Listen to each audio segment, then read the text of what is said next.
কওয়ামা, তারা একটি ন্যায্য ভারসাম্যপূর্ণ পন্থা অবলম্বন করে এই দুই অবস্থার মাঝে অবস্থানের জন্য।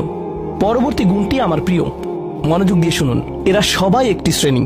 والذين لا يدعون مع الله إلها آخر ولا يقتلون النفس التي حرم الله إلا بالحق ولا يزنون ومن يفعل ذلك يلقى أثاما।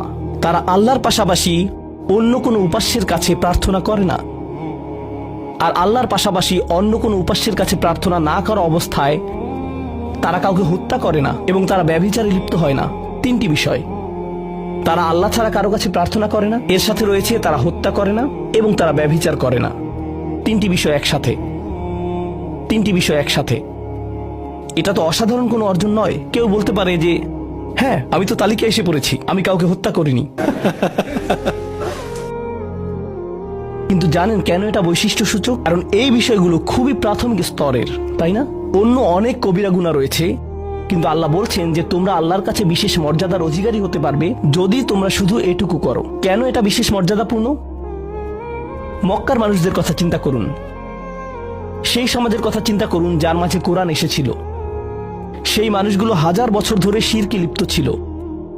হত্যা তাদের কাছে সাধারণ বিষয়ে পরিণত হয়েছিল, জিনা কোনো বিষয়ই ছিল না। আর এগুলো বড় বিষয় ছিল না তাদের পূর্বপুরুষ অথবা তাদের পূর্বপুরুষ অথবা তাদের পূর্বপুরুষের কাছে। এগুলো ছিল জীবনেরই অংশ।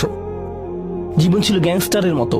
আর যখন তারা এই সকল কিছু ছেড়ে আল্লাহর কাছে আসলো, তাদের পরিবার কি বলেছিল যে ও তুমি তো এখন মুসলিম, কংগ্রাচুলেশনস। তাদেরকে সকল ধরনের বিভৎস অভিজ্ঞতার সম্মুখীন হতে হয়েছিল, তাদের প্রিয় মানুষদের কাছ থেকে, তাদের সমাজ থেকে, তাদের বন্ধু বান্ধবদের কাছ থেকে, কারণ তারা সেই অপরাধগুলো ত্যাগ করেছিলেন, তাই না?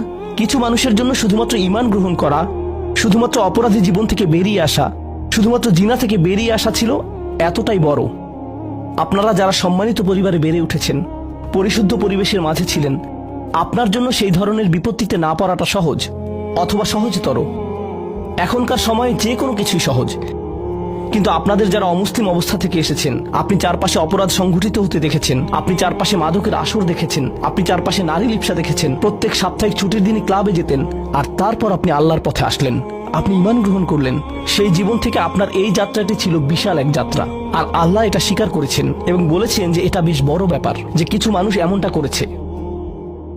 শুধু এই বিবেচনায় তারা বিশেষ মর্যাদাময়, তারা অন্য কিছু জানে না, তাদের ব্যাপক কোনো জ্ঞান নেই, কিন্তু মূল বিষয় হলো তারা আল্লাহর সন্তুষ্টির জন্য হিজরত করেছেন, তারা সেই বড় পাপগুলো থেকে আল্লাহর অভিমুখে যাত্রা করেছেন। এটা অবিশ্বাস্য, কিন্তু এই আয়াতগুলোতে আল্লাহর করুণা এখনো সমাপ্ত হয়নি। প্রথমত সেই তিনটি বিষয় যা আমি উল্লেখ করেছি, শিরক বা আল্লাহ সম্পর্কে অশ্রদ্ধা প্রদর্শন করা, হত্যা এবং ব্যভিচার, এগুলো অনেক বড় পাপ। তো